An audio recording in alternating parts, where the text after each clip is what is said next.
మన వారాహి సిల్వర్ జ్యువెలరీలో అద్భుతమైన ఆఫర్స్ పొందండి మరియు కారు గెలుచుకునే గొప్ప అవకాశం.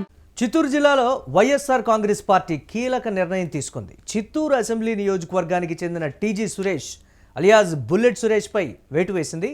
పార్టీ నుంచి సస్పెండ్ చేస్తూ కూడా అధిష్టానం ఉత్తర్వులు జారీ చేసింది. చిత్తూరు అసెంబ్లీలో ఎమ్మెల్యే క్యాండిడేట్గా బుల్లెట్ సురేష్ ఉన్నారు. పార్టీ వ్యతిరేక కార్యక్రమాలకు పాల్పడ్డారంటూ కూడా ఆరోపణలు వెలువెత్తాయి. కొద్ది రోజుల క్రితం బుల్లెట్ సురేష్ పై లైంగిక ఆరోపణలు కూడా సంచలనం రేపాయి. దళిత యువతిని వేధించారంటూ కూడా ఆరోపణలు ఉన్నాయి. అంబేద్కర్ విగ్రహం వద్ద బాధిత కుటుంబం ఆత్మహత్యాయత్నం కూడా చేసింది. ఇక న్యాయం చేయకుంటే ఆత్మహత్య శరణ్యమని కూడా బాధితులు క్లియర్ కట్గా చెప్పారు. దీన్ని అధిష్టానం పరిశీలించింది. గతంలో బుల్లెట్ సురేష్ మీద ఎలాంటి ఆరోపణలు ఉన్నాయి, అతని ప్రవర్తన కావచ్చు, పార్టీ గైడ్లైన్స్ని ఆయన దాటి ఉన్నారు అనేటువంటి మాట, పార్టీకి అనుగుణంగా ఆయన వ్యవహరించడం లేదు అనేటువంటి పరిస్థితి. నియోజకవర్గంలో కూడా ఆయనకి సంబంధించి వాకప్ చేస్తే రకరకాలైనటువంటి ఆరోపణలు ఉన్నాయని కూడా పార్టీ అధిష్టానానికి కంప్లైంట్ల రూపంలో అందింది. పార్టీ కార్యకర్తలను పట్టించుకోకపోవడం కావచ్చు, లేకపోతే ఇతరతర అన్నింటినీ కూడా పరిగణలోకి తీసుకున్నటువంటి వైఎస్ఆర్సీపీ అధిష్టానం ఫైనల్గా బుల్లెట్ సురేష్ మీద వేటైతే వేసినటువంటి పరిస్థితి.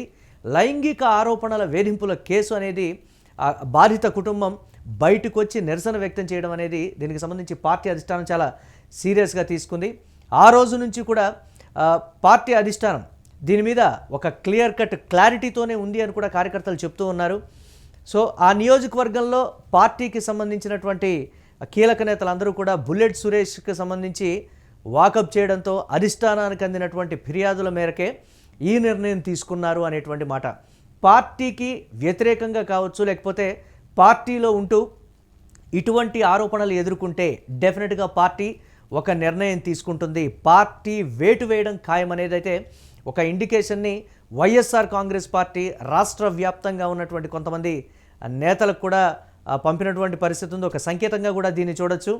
పార్టీ అధికారంలో లేకపోవడం, దీనికి సంబంధించి బుల్లెట్ సురేష్ మీద ఈ స్థాయిలో ఆరోపణలు రావడం, ఇతరత్ర ఆరోపణల్ని దేన్నైనా సరే పరిగణలోకి తీసుకుంటారో తీసుకోరో ఈ విషయాన్ని పక్కన పెడితే లైంగిక వేధింపుల ఆరోపణలు అనేది చాలా తీవ్రంగా చూస్తూ ఉంది పార్టీ అధిష్టానం. బయటకు వచ్చి బాధిత కుటుంబం ఆత్మహత్యాయత్నానికి ప్రయత్నించింది అంటే ఆ ఘటనకు సంబంధించి ఎంత సీరియస్గా వైఎస్ఆర్సీపీ తీసుకుందో కూడా క్లియర్ కట్గా తెలుస్తుంది. కీలక నేతలు మాత్రం ఈ అంశం మీద స్పందించడానికి వారు ఆత్మహత్యాయత్నం చేస్తున్నప్పుడు పార్టీ అధిష్టానం కావచ్చు, లేకపోతే కొంతమంది కీలక నేతలు మాట్లాడటానికి కూడా ఈ విషయాన్ని దాటవేసినటువంటి పరిస్థితి అయితే ఉంది. కానీ ఎట్టకేలకు బుల్లెట్ సురేష్ మీద వైసీపీ అధిష్టానం ఈ నిర్ణయం తీసుకుంటుందని మాత్రం ఎవరు ఊహించినటువంటి పరిస్థితి ఉంది.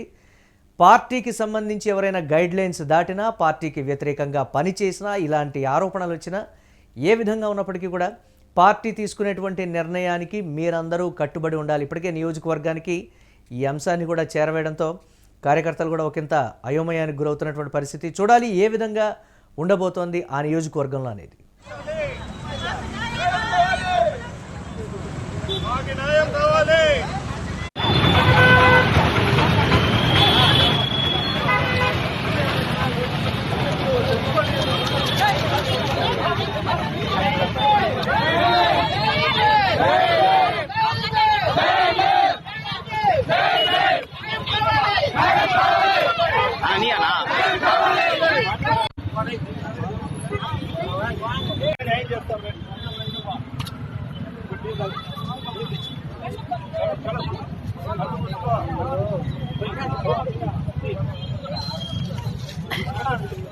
కెమెరా కావాలి.